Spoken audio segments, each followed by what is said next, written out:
Madame, Messieurs, bonjour, bienvenue dans cette édition du journal. 30 minutes pour faire le tour d'horizon de l'actualité d'ici et d'ailleurs. À la une, 5 policiers sont suspendus après le décès tragique du citoyen paraquois Faisal Woro lors d'une opération policière. Les premières sanctions disciplinaires ont été prises par la hiérarchie policière. Les fonctionnaires de police impliqués dans cette intervention ont été placés en arrêt de rigueur. Pendant ce temps, plusieurs usagers de la route interpellés et verbalisés. C'est le constat depuis le démarrage lundi 18 novembre de l'opération de répression des infractions routières par la police républicaine. Ce constat est la preuve que les usagers se refusent de se conformer aux prescriptions routières. Selon le chef ANES Nord du CNSR, vous le suivrez. Et puis sur le continent, nous irons en République démocratique du Congo, où la première ministre Judith Suminwa Tuluka est arrivée vendredi à Goma, c'est dans l'est du pays. Objectif de cette descente, évaluer l'état de siège dans la province de l'Ituri et le Nord Kivu. Elle dressera un bilan des succès et des échecs du dispositif en place. Voilà pour le sommaire. Radio Fraternité 96.5. Fraternité FM. Annoncé depuis quelques jours au Bénin, la répression des infractions routières a démarré lundi 18 novembre 2024 par la police républicaine. Le constat sur le terrain est ahurissant. Plusieurs usagers de la voie publique sont interpellés et verbalisés. Tout porte à croire que malgré les nombreuses sensibilisations, les usagers ont toujours du mal à se conformer et à respecter les mesures recommandées. L'arrestation de plusieurs motos est synonyme de l'incivisme routier. Selon le Centre national de sécurité routière zone nord, ces infractions doivent interpeller tout usager pour le respect des prescriptions routières. Prosper Wessou est le chef ANES Nord du CNSR. Les acteurs majeurs, à savoir les décideurs aussi, sont astreints à cette répression. Donc l'équipe du Centre national de sécurité routière dans sa mission a été plusieurs fois contrôlée par les forces de l'ordre et nous nous soumettons à cette répression. Donc si aujourd'hui certaines motos sont conduites au commissariat, ces usagers normalement doivent s'en prendre à eux-mêmes. Il faut dire que si les motos sont conduites au commissariat, ça veut dire que l'incivisme routier continue alors que ça doit cesser. Je pense que les usagers, une fois, doivent prendre conscience de ce qu'ils font sur la route. Je vous donne juste 2 exemples pour étayer ce que je dis. Nous prenons les motos par exemple. Les jeunes enlèvent systématiquement les rétroviseurs. Il faudrait que les usagers comprennent que l'incivisme, le non-respect du code de la route contribue à ce fort taux de tués que nous enregistrons tous les jours. Ce que la police fait, ce que le CNSR fait, c'est d'abord pour l'usager qui se trouve sur la voie avant d'être un bonheur pour le CNSR et tout le Bénin en général. Selon ce spécialiste de la route, les nombreuses actions en faveur de la sécurité routière obligent les gouvernants et autres acteurs du domaine à réduire les tués, les blessés légers et graves de 50% sur nos routes. L'implication des usagers s'avère importante pour la régression des accidents de la route au Bénin. Suivons les propos de Prosper Wessou. Les conducteurs de motos, de véhicules, 2 roues, 3 roues doivent prendre la mesure des choses, même les piétons, pour que cette réalité, ce vœu des États-Unis soit respecté. En 2023, dans tout le Bénin, il y a eu 1055 tués, soit un taux de régression de 14,4% comparativement aux statistiques de 2022. Donc, je voudrais profiter pour saluer et féliciter les forces de l'ordre, le CNSR, les ONG, les sapeurs-pompiers, tous les acteurs qui sont impliqués dans cet exercice de réduire les accidents de la circulation. Mais tant qu'une vie est perdue sur la voie, nous sommes tous impliqués pour que nous travaillions davantage pour que les accidents de la circulation puissent diminuer dans notre pays, pour que les statistiques régressent. Cette édition se poursuit après le décès tragique d'un citoyen lors d'une opération policière dans la ville de Parakou. Je l'annonçais en titre, les premières sanctions disciplinaires ont été prises par la hiérarchie policière. Les agents impliqués dans cette intervention ont été placés en arrêt de rigueur en attendant les résultats des enquêtes en cours. Dans un communiqué daté du 22 novembre 2024, le directeur général de la police républicaine, Soumaïla Yaya, a condamné fermement les pratiques illégales de certains policiers et procédant à des fouilles arbitraires des téléphones portables des citoyens. Ces actes observés lors de patrouilles et de contrôles constituent une atteinte grave à la vie privée et sont contraires aux droits fondamentaux garantis par la loi béninoise. Le DGPR a rappelé et donc que la fouille des téléphones ne peut se faire que dans le cadre d'une enquête judiciaire en raison de la sensibilité des données qu'ils contiennent. Il invite les citoyens à refuser de se soumettre à de telles pratiques et encourage les victimes à signaler ces abus via une plainte auprès de la direction générale ou de l'inspection technique de la police nationale. Pour toute dénonciation, justement, un numéro gratuit, le 166, est mis à la disposition 24 heures sur 24 des citoyens ainsi qu'une ligne fixe au 21 31 34 81. Et toujours à ce sujet, la police républicaine a réagi et appelle au calme suite au décès d'un jeune homme interpellé à Parakou. Dans un message publié sur sa page Facebook, la police a rappelé qu'un incident tragique s'est produit dans la nuit du 18 au 19 novembre 2024 au quartier Nima à Parakou. Lors de cette interpellation menée par la patrouille du commissariat du 2e arrondissement, le sieur Wourou Gani Samba Faisal a perdu la vie. La police républicaine, touchée par cet événement regrettable, a présenté ses condoléances à la famille éplorée. Elle a également annoncé l'ouverture de 2 enquêtes, une judiciaire sous la direction du procureur de la République et une administrative menée par l'inspecteur technique de la police afin de faire la lumière sur les circonstances réelles de ce décès.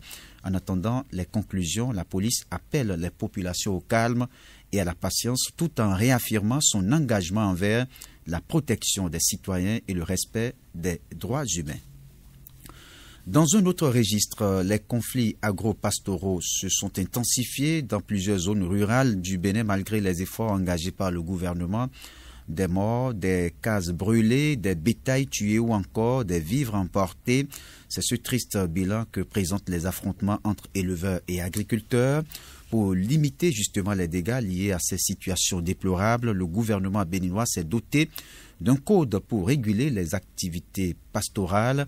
Ce document qui sert de boussole entre ces deux acteurs établit clairement les responsabilités de ces différents acteurs pour une cohabitation pacifique. Le code pastoral prévoit aussi des sanctions en cas de survenance d'un conflit agro-pastoral ayant entraîné la mort. Mamoudou Djabi est un acteur engagé pour la cohésion sociale entre éleveurs et agriculteurs et jeune ambassadeur du pastoralisme au Bénin. Il revient sur quelques aspects du code pastoral sur les conflits agro-pastoraux. Si je prends directement d'abord au niveau de causes et blessures au niveau des animaux, le décret du code pastoral en son à 97, on dit sans préjudice de la réparation civile, quiconque est coupable de causes et blessures volontaires sur les animaux d'autrui est puni d'une amende de 50 000 à 200 000. Dans le même sens également, il y a des éleveurs aussi qui font brouter les bœufs, les champs, et on dit encore est puni en article 93 du code pastoral toujours, on dit est puni d'une peine d'emprisonnement de 3 mois à 12 mois et d'une amende de 50 000 à 300 000 francs CFA. Tout propriétaire de bétail ou toute personne qui, en ayant la garde, laisse ses animaux divaguer, détruire ou bien dégrader, causer des destructions des champs d'autrui. Regarde, ça là c'est clair. Tu payes de 50 000 à 300 000 quand tu laisses tes bœufs en pagaille aller détruire les champs de quelqu'un. Mais pour ne pas éviter là-bas, vaut mieux dérégler. En sa qualité de jeune ambassadeur du pastoralisme au Bénin, Mamoudou Djabi dit œuvrer pour un règlement à l'amiable des conflits agro-pastoraux. Cette option, selon lui, vise à maintenir les liens de cohabitation pacifique qui ont longtemps existé entre ces deux acteurs agricoles. On écoute Mamoudou Djabi pour plus d'explications. D'abord, je les sensibilise, je les fais comprendre ce que les tests et les décrets pris par le gouvernement. Et matin, midi, soir, on reçoit des plaintes. Et si nous voyons effectivement ça dépasse notre niveau, et parce que les tests sont clairs, quand il y a cause de blessure, ce n'est pas à notre niveau, c'est la police qui intervient. Si les deux parties s'entendent très bien, je pense qu'il y aura toujours la paix entre eux. S'il y a des solutions d'échange, moi, en tant que jeune ambassadeur du pastoralisme, j'interviens, je vais sur les lieux, je vois, j'évalue ce jeu-là. Si je vois que ça veut là, à l'amiable, bien sûr, on peut dire, bon, on va gérer ça à l'amiable. Si un bœuf a été blessé, tué par un agriculteur, je descends sur le terrain, je dis, écoute, au lieu d'aller porter plainte au commissariat, ils vont le tuer. Effectivement, le commissaire, lui, il est prêt pour vous écouter et vous envoyer. C'est le juge qui a le dernier mot. Il tranche. Mais le fait de faire tous ces procédures-là, et si vous entendez très bien entre vous, et si je vois qu'ils sont d'accord sur ma proposition, je les fais entendre. Mamoudou Djabi, il est jeune ambassadeur du pastoralisme au Bénin. 13h passées de 11 minutes, on marque une coup de pause. La mairie de Parakou rend compte de ses activités dans les arrondissements. Démarrée le jeudi 21 novembre 2024, la tournée de reddition de comptes a connu son épilogue ce vendredi avec l'étape du 3e arrondissement. Placée sous le thème promotion du maraîchage, la tournée a permis aux élus communaux de rendre compte des actions entreprises par la municipalité depuis 2021 dans ce secteur. Cet engagement des autorités municipales fait suite au constat selon lequel des produits issus du maraîchage consommés au Bénin, notamment à Parakou, viennent de l'étranger. C'est pourquoi elle s'adonne activement à ce secteur à travers la promotion des bas-fonds. On écoute Moustapha Ourougankou, deuxième adjoint au maire de Parakou, représentant le maire, pour plus de précisions. Il n'est pas admissible qu'on dise que les produits maraîchers nous viennent des pays sahéliens, d'un peu partout, alors que nous avons ici des potentialités. Nous avons des hommes et des femmes qui ont la volonté donc de produire ces produits maraîchers. Nous avons également des bas-fonds qu'on peut exploiter dans ce domaine, et qu'on reste là pour que donc, tout nous vienne d'ailleurs. C'est ce que nous avons dit, ce n'est pas juste. Il faut donc déployer nos populations dans ce secteur. Et aujourd'hui, nous avons une association en bonne et due forme des producteurs de produits maraîchers. Et cette association fait son travail comme cela se doit. Et la mairie, vu cela, est allée donc jusqu'à avoir cette volonté de faire des appuis considérables. Et aussi avec tout ce que le gouvernement fait, avec tout ce que les partenaires font, et à relever le défi dans ce domaine. Nous avons donc exposé tout, ils étaient contents. Moustapha Ourougankou, deuxième adjoint au maire de Parakou. La séance de reddition de comptes a connu la participation non seulement des élus locaux, des populations, mais aussi des autorités religieuses. Loin d'être une séance de rendre seulement compte des actions, la tournée a permis aussi aux participants d'exposer leurs préoccupations et d'être aussi sensibilisés davantage sur le maraîchage. Des difficultés telles que la divagation des bêtes, l'indisponibilité de sol pour la culture ont été évoquées, et à ces difficultés, des solutions ont été envisagées. C'est ce que la conseillère municipale de Parakou, Adiza Aruna, explique dans cet extrait.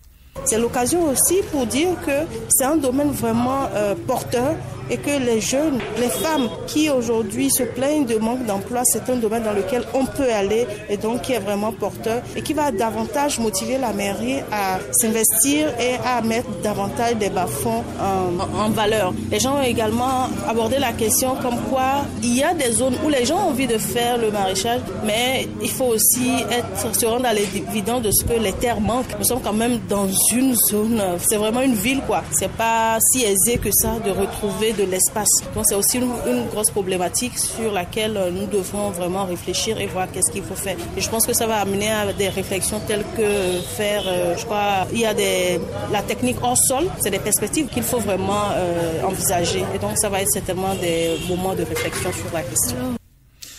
Les propos de Adiza Aruna, conseillère municipale à Parakou.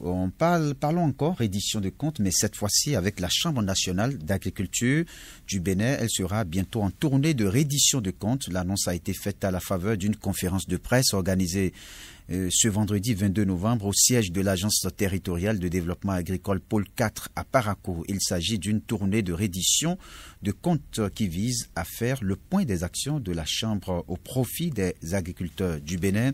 La tournée qui va se dérouler sur l'ensemble du territoire national va permettre aux membres de la Chambre nationale d'agriculture de recueillir les attentes et les suggestions des producteurs agricoles. Elle sera aussi une occasion de recenser les attentes pour l'amélioration du secteur de l'agriculture dans notre pays. On écoute Herman Imali Djeta, il est le président de la Chambre nationale d'agriculture. Il revient sur les objectifs de cette tournée. La Chambre nationale d'agriculture du Bénin, dans son rôle de représentant des professionnels et autres acteurs du monde agricole auprès des pouvoirs publics et de la promotion des secteurs agricoles et para-agricoles, se doit d'être, d'une part, un canal pertinent pour communiquer en direction des acteurs du monde agricole sur les actions que mènent les pouvoirs publics en leur faveur. C'est pourquoi la tournée que nous organisons nous permettra non seulement de répondre à certains questionnements en termes de niveau de performance des actions tendant à accomplir des réalisations physiques ou immatérielles, des facilités et d'instruments de développement tels que les fonds associés et les agences. La tournée servira également de cadre favorable pour recueillir les avis, les suggestions, les besoins et attentes des agriculteurs et autres parties prenantes pour une meilleure répartition des financements sur les cibles prioritaires de l'État en faveur des acteurs du monde agricole. C'est pourquoi nous invitons toutes les parties prenantes à se mobiliser de cette activité afin que rien de ce qui est fait ne reste inconnu ou incompris des acteurs agricoles et qu'aucun besoin du secteur ne soit oublié et de même qu'aucune attente pertinente ne soit délaissée par les pouvoirs publics. La Chambre nationale d'agriculture du Bénin, dans son rôle de représentation des professionnels et autres acteurs du monde agricole auprès des pouvoirs publics et de contribuer à la promotion des secteurs agricoles et para-agricoles, en lien avec le MAEP, œuvre pour la promotion de toutes les filières agricoles au Bénin. Et c'est dans ce sens que cette tournée nationale va permettre aux différentes délégations de promouvoir plusieurs autres filières agricoles afin de faire de celles-ci des leviers de développement de notre pays. Herman Imali Djeta, président de la Chambre nationale d'agriculture, qu'on écoute.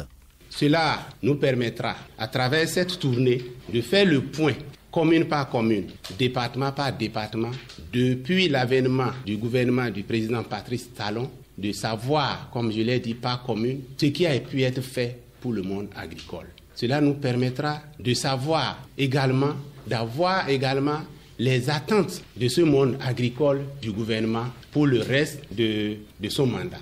Et cet exercice que nous allons démarrer dans les jours prochains, la Chambre d'agriculture doit le faire à chaque gouvernement de notre pays pour pouvoir évaluer les actions que mène chaque gouvernement et les actions que ce gouvernement devrait mener. En évaluant les actions du gouvernement, en appréciant comment les producteurs arrivent à apprécier ce que fait le gouvernement, c'est aussi une manière de se faire évaluer par ces mandats. Je vais parler de la Chambre d'agriculture, se fera évaluer par les membres de ces secteurs pour voir effectivement si la Chambre d'agriculture joue son rôle à leur endroit, qui est le rôle de facilitation, de représentation, de lobbying vers les pouvoirs publics pour le bien-être de ces secteurs.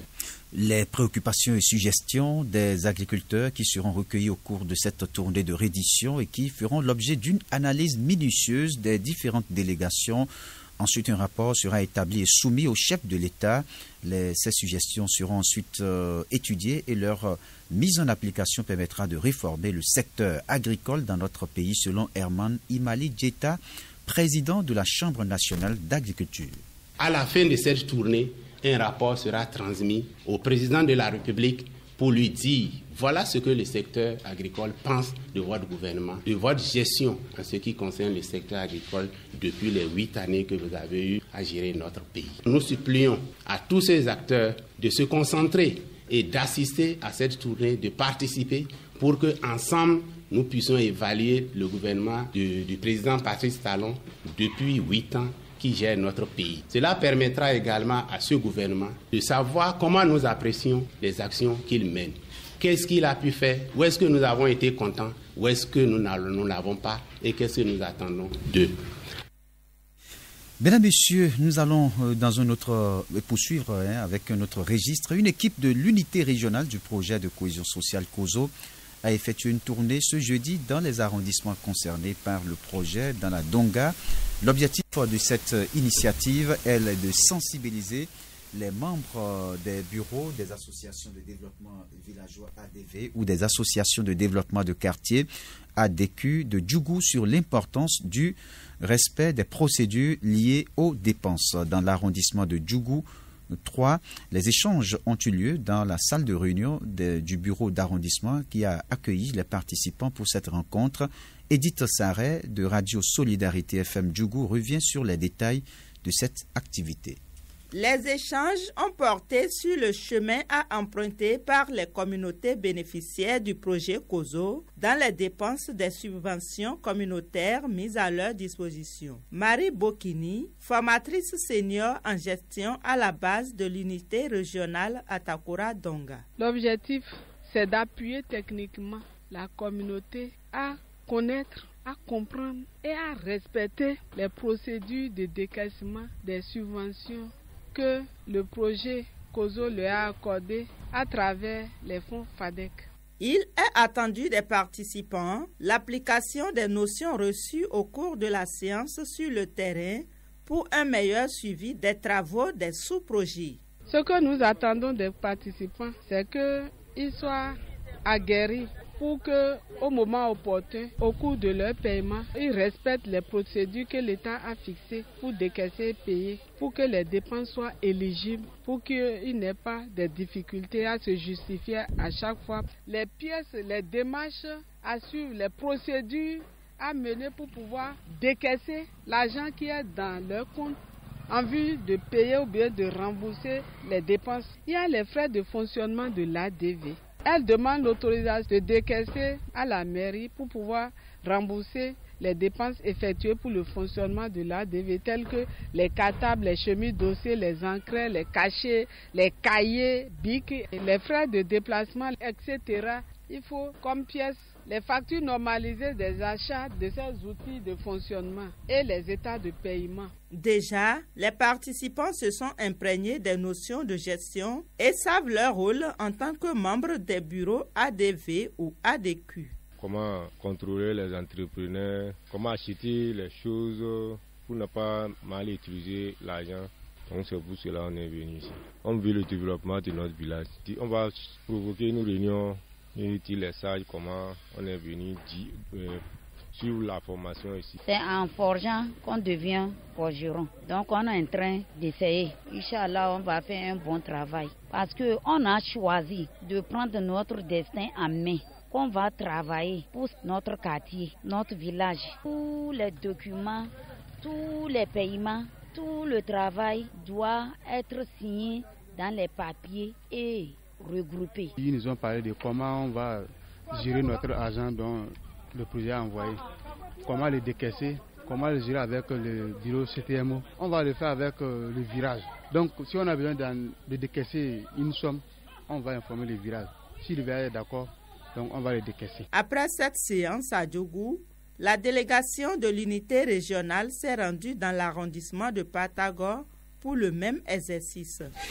Mesdames, Messieurs, cette édition se poursuit. Nous allons maintenant faire un tour sur le continent.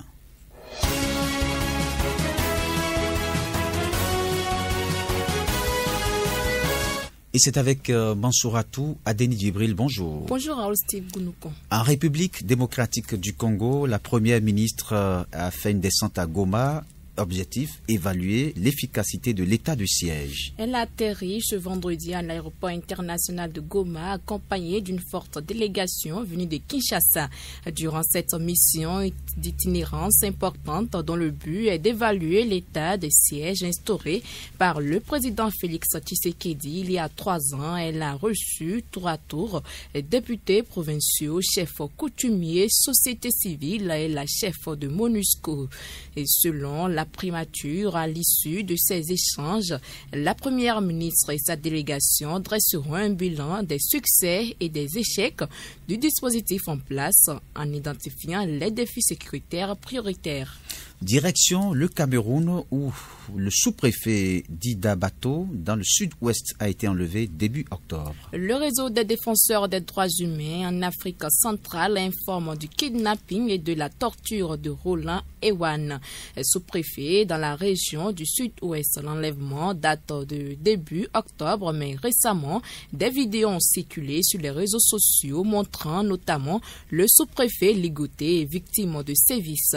Le réseau des défenseurs des droits humains en Afrique centrale soupçonne les séparatistes d'être à l'origine de l'enlèvement. Pour rappel, depuis 2016, cette région anglophone est en proie à des violences armées opposant des forces séparatistes à l'armée camerounaise. On termine par le Brésil où l'ex-président Bolsonaro est inculpé pour tentative de coup d'État. Le torchon brûle entre l'ancien président et l'actuel président de la République fédérative du Brésil. La police accuse Bolsonaro et 36 autres personnalités de tentative de coup d'État. C'est suite à une enquête de près de 2 ans menée par la police fédérale. Et suite à cette enquête, la police recommande l'inculpation de l'ex-président et de son ancien ministre de la Défense, accusés d'avoir planifié un coup d'État pour empêcher Lula d'accéder au pouvoir. Aussi, une trentaine de personnalités seraient également inculpées dans l'opération Poignard vert et jaune. Voilà, mesdames, messieurs, ainsi s'achève cette édition de l'actualité que j'ai le plaisir de vous présenter. Voici le rappel de l'essentiel en titre. 5 policiers sont suspendus après le décès tragique du citoyen paraguayen Faisal Ouourou lors d'une opération policière. Les premières sanctions disciplinaires ont été prises par la hiérarchie policière. Les fonctionnaires impliqués dans cette intervention ont été placés en arrêt de rigueur. Plusieurs usagers de la route interpellés et verbalisés, c'est le constat depuis le démarrage lundi 18 novembre de l'opération de répression des infractions routières par la police républicaine. Ce constat est la preuve que les usagers se refusent de se conformer aux prescriptions routières, selon le chef ANES Nord du CNSR. Vous l'avez suivi dans ce 13h. Et puis en République démocratique du Congo, la première ministre Judith Suminwa Tuluka est arrivée vendredi à Goma dans l'est du pays. Objectif de cette descente, évaluer l'état de siège dans la province de l'Ituri et le Nord Kivu. Elle dressera un bilan des succès et des échecs du dispositif en place. Ce sera tout pour cette édition. Retenez que Karine Djegui a assuré le contrôle. Lydie Meou est aux manipulations techniques en direct. Raoul Steve Gounoucon, merci de nous avoir suivis. Suivez juste après moi la revue de presse hebdomadaire avec Epiphane Chabi. C'était le journal sur Fraternité FM.